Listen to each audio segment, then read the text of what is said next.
All right, let's talk about data. Ever feel like that word gets thrown around and it just sounds huge, kind of intimidating? Well, today we're going to pull back the curtain on all of that.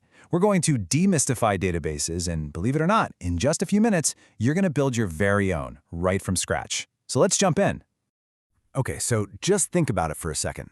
Every single photo you upload to Instagram, every post you like on Facebook, how do these massive companies manage literally billions of these interactions every single day? It's definitely not magic, right? The secret is a really powerful and incredibly organized system. And that system, that's what a database is. Honestly, the best way to think about it is like a giant, super organized digital filing cabinet. It's designed to do two things really well. First, store just enormous amounts of information.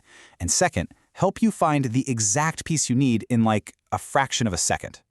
But, a filing cabinet on its own is just a box, right? To make it actually useful, you need someone who knows the whole system inside and out. Someone to find the files, add new ones, and just generally keep it all tidy. In the data world, you need a librarian. So in the tech world, this librarian has a bit of a formal name, a database management system, or DBMS for short. And the whole process is actually pretty simple. It works like this. First, there's you, the user, and you write a request. Then the DBMS, our librarian, interprets what you're asking for. And finally, the database itself, the cabinet, executes that request. It's the all-important middleman that makes the whole thing work. Okay, so how do you actually talk to this librarian? Well, you can't just use plain English. You need a special language, and that language is called SQL, which stands for Structured Query Language. Think of it as the universal language for talking to databases. It's how you ask the DBMS to find things, add things, or change things. You're basically learning how to speak database. Now, real quick, it's good to know that there are kind of two main flavors of databases out there. First, you've got relational databases. These are the ones that use SQL, and they organize everything into really neat structured tables. Think of a spreadsheet.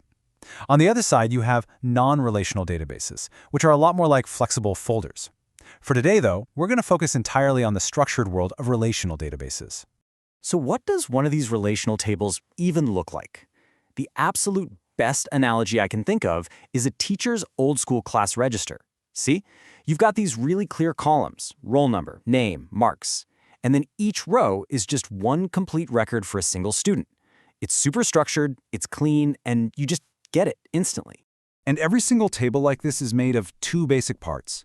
You have the columns, which are like the blueprint. They define the whole structure. The fancy word for this is schema. And then you have the rows. The rows are the actual information. Each row is one unique entry, like that one student's complete record.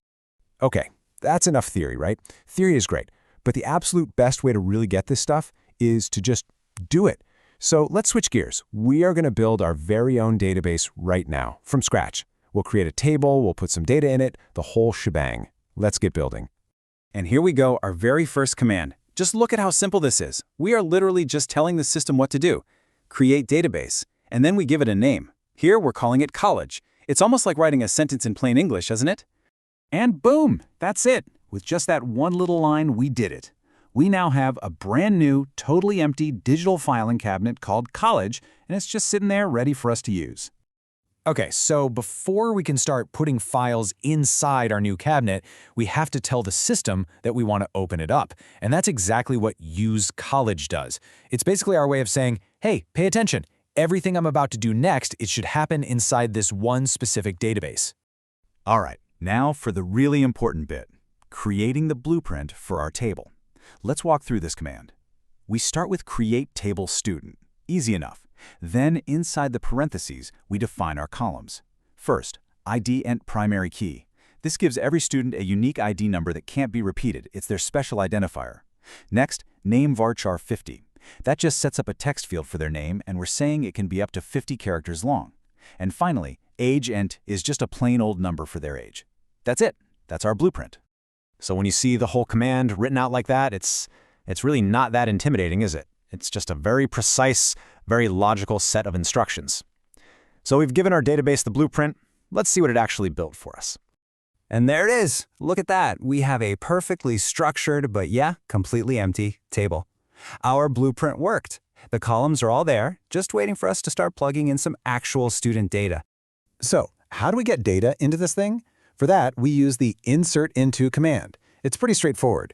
We tell it which table, student, and then we list the columns we want to fill.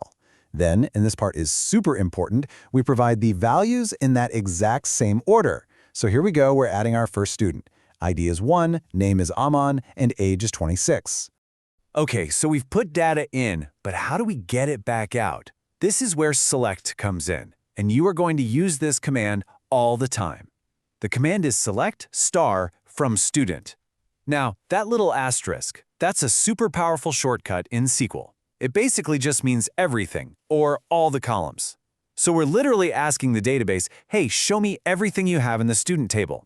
And there it is. Check that out. Our table isn't just an empty structure anymore. It's alive. It's got data in it. You can see the record for Aman sitting there perfectly organized in the columns we designed. Think about it. In just a few super simple steps, we've gone full circle. We created the database, we inserted data, and now we're reading it back. In just the last few minutes, you've totally grasped the fundamentals here. You created a structure, you put information into it, and you pulled that information back out. You've learned the basic grammar of SQL. And honestly, this is the foundation for everything. So the only real question left is, now that you can speak the language of data, what are you going to ask it next?